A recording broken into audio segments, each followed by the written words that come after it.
Hello there. Good evening, everybody. Welcome here to the Prog Monster.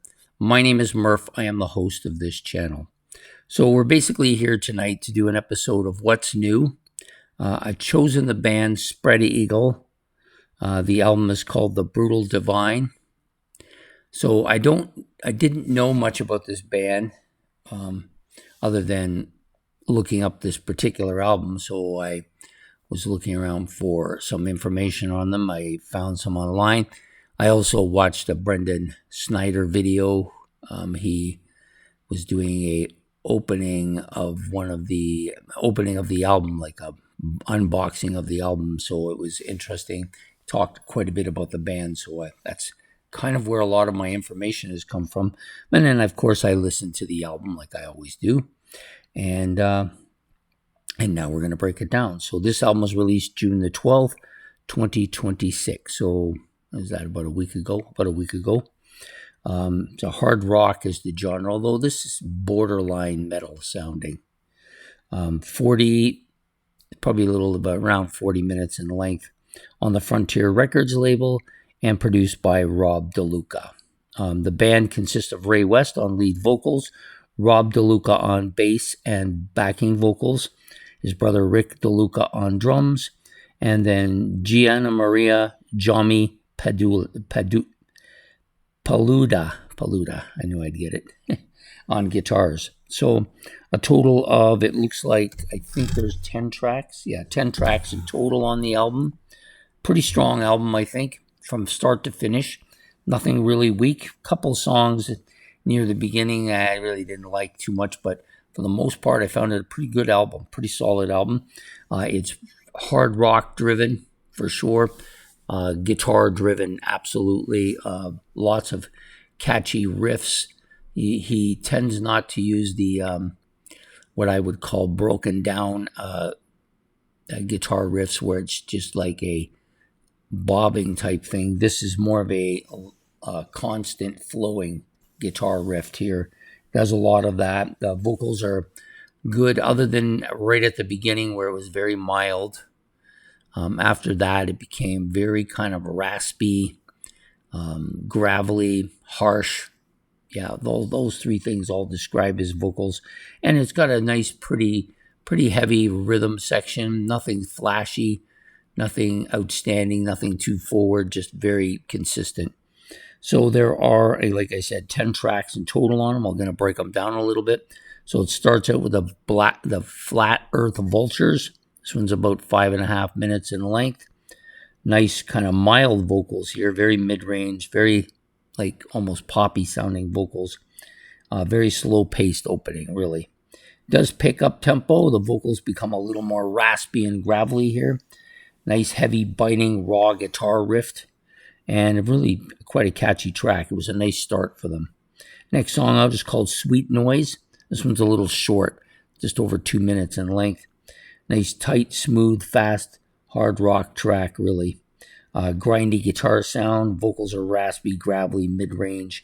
And the solo is typical fast and engaging type of solo, but nothing really terribly memorable on this particular track. Next one is called Gunflower.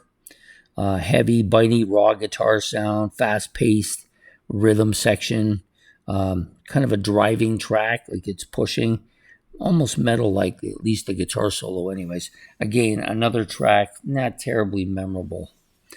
Jumps up a little bit on the next track, which is called Jail Rat. This one's almost 4 minutes in length. Melodic, speed metal-like guitar riff here. The solo is high-end, metal-like again.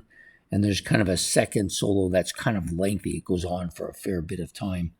The vocals are raw, rough, a bit murky on this particular track. Not as the other tracks, there was no murkiness. This one has a little bit of that going on.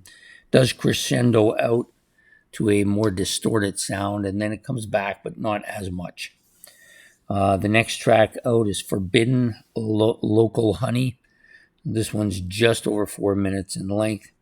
It's got a nice low, slow, melodic guitar opening. It jumps up into a beefy guitar riff, like really beefy. The vocals are loud, grueling, and gravelly, and very raw. A nice catchy riff and some up-tempo parts to it as well. It's got a bit of a screechy guitar solo, though. Not really. Kind of reminds me of some of those whiny metal guitar solos. This one, though, wasn't a bad song. It's one of the better songs on the front half. Back half, I think, is overall better. A couple of tracks that are a little bit... So it has 1-7 on here, my favorite song. I'll get to that. Next one is called Push to the Limits. It's about almost 4 minutes in length, just slightly under. Nice, catchy, raunchy opening with some melodic riffing going on. The vocals are bitey, raw, pretty strong, pretty fast, pretty forward. A nice, catchy, driving song, I think.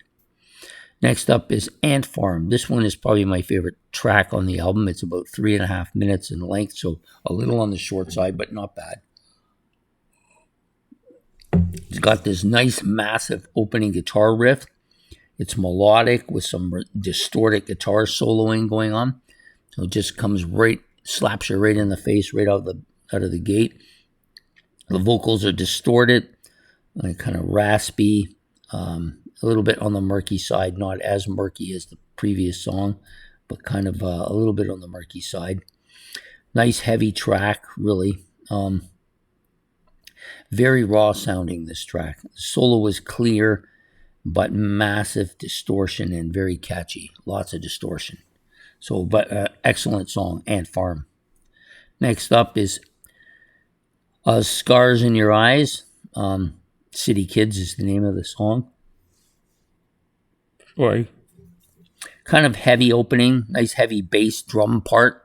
It's the only song with this kind of driving heavy bass drum part in it.